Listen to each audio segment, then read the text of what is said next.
Hello friends, welcome to our channel Khatri Steno. Subscribe our channel for more dictations on daily basis. Get ready for the dictation. This dictation is for the aspirants who are preparing for Delhi High Court PA examination. In the present case, the court is dealing with a controversy which involves the welfare of people at the village level. Raising the standard of nutrition cum living of rural population through distribution of food grains is the duty for which the monetary support is owned by the state out of taxpayers' money and is thus a state legacy.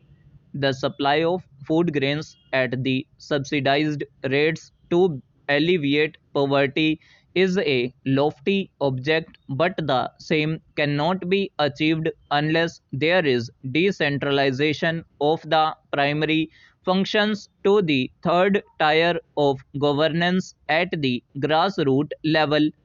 An effective and prompt mechanism of redressal of grievances at the local level coupled with legal service is also a condition precedent to actualize the purpose of law.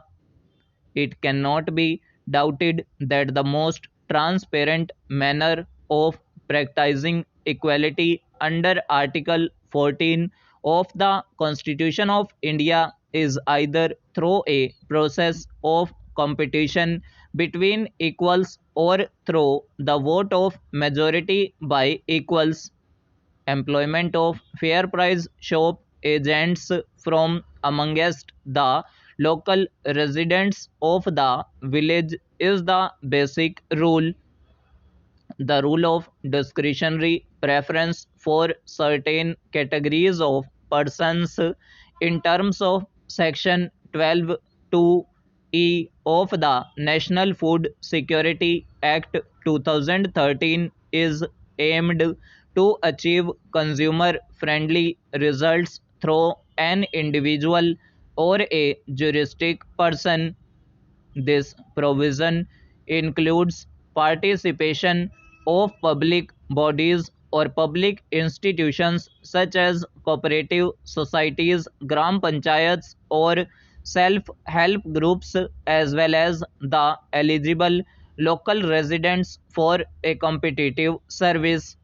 The inclusion of public bodies, public institutions is not suggestive of any restriction, rather, it expands the competitive horizon between the various categories of persons so as to achieve the target of distribution of food grains more effectively and competitively.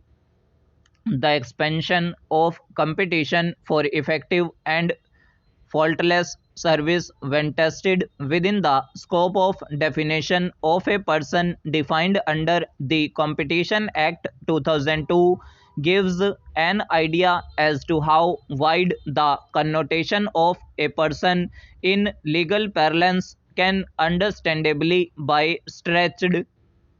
In the present case, however, it is restricted to an individual and public bodies, public institutions of the description mentioned under section 12(2)(e) of the National Food Security Act 2013. Ousting an individual from the zone of eligibility for selection of an agent is fundamentally wrong, as no person has an existence without the presence of an individual. The exercise of the right embodied under Article 19(1)(c) is imaginary without the association of individuals. Therefore, for any kind of employment or licensing by the state, an individual person cannot be ousted once he qualifies the prescribed criteria or the condition fixed under law.